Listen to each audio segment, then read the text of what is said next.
I want to talk about one of the most famous immigrants in U.S. history who came to America by a crazy twist of fate. If before the video is over you can guess, be sure to comment below. Here's his story. He was Hungarian. He was born in Budapest, and at age 17 he wanted to have adventure, glamour, bravery, courage, and all these things, and see what it was like to fight in an army. He was only 17.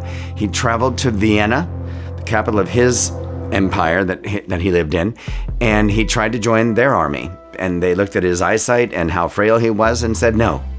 He then zipped over to Paris and tried to join the French Foreign Legion, and for the same reasons, they said no. Then he went to London, and in Britain they said no for the same reasons. And finally, very discouraged but very persistent, he zipped over to Hamburg, Germany, in northern Germany. And he was trying to get in the German army, which he totally thought he could get into, and he spoke German, so he thought that was his in. But he was still skinny and practically blind, so they said no. But he overheard someone talking about an army, and this man from America was recruiting soldiers for the Union Army. So he came to America, joined a New York regiment, and did see a little service in the very end of the U.S. Civil War. He then decided to move to where the action was, and that was St. Louis.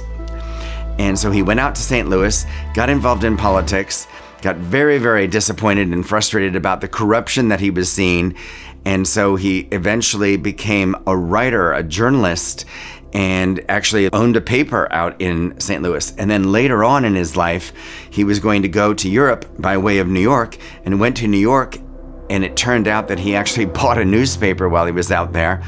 And that newspaper is how he became really famous. And after his death, his estate started a prize for journalistic excellence, later on more literary excellence. And you know this prize? And now you know this man's name. His name was Joseph Pulitzer, and he is the namesake of the Pulitzer Prize. Hope you got it, and wasn't that a fun twist of fate? Thanks for joining. Bye.